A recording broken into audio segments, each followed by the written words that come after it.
La crisis. Efecto tequila, México 1994. Una de las crisis más importantes en el aspecto económico es la que ha enfrentado México en diciembre de 1994. El gobierno del presidente Salinas impulsó una lucha contra la inflación.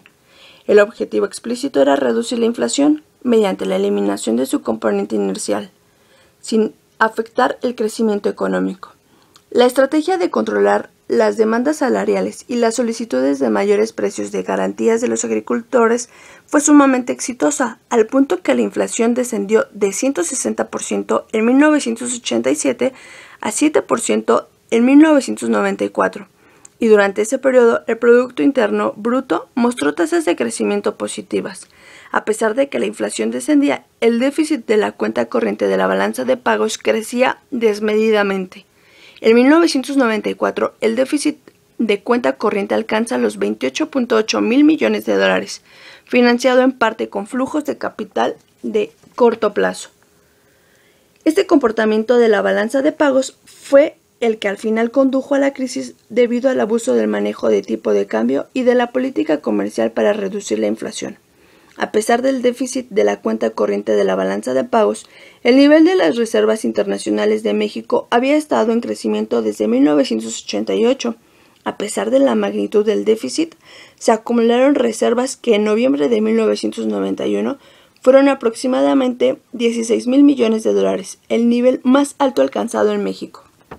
A pesar de toda esta situación, el gobierno de Salinas no tomó ninguna medida preventiva, por lo que desembocó una crisis de balanza de pagos, una abrupta devaluación del peso y una caída del Producto Interno Bruto Nacional.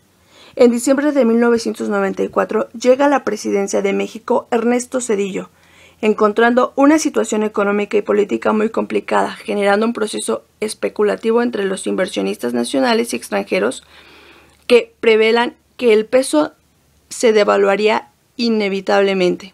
El déficit de la cuenta corriente en 1994 alcanzó 25.500 millones de dólares, que equivalen al 8% del Producto Bruto Interno mexicano.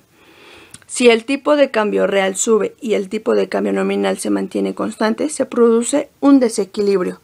Las principales consecuencias de la crisis fueron: el Producto Interno Bruto cayó en un 6% durante 1995.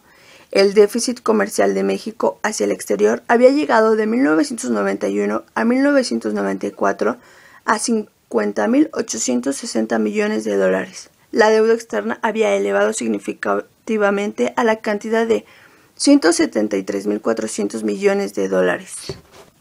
Ante esta situación, la ayuda de Estados Unidos, de los organismos internacionales y de otros países no se hizo esperar, otorgándole a México 20.000 millones de créditos norteamericanos de urgencia del Fondo de Estabilidad Cambiaria Federal, más de 10.000 millones del Fondo Monetario Internacional, 7.800 millones del Banco de Pagos Internacionales,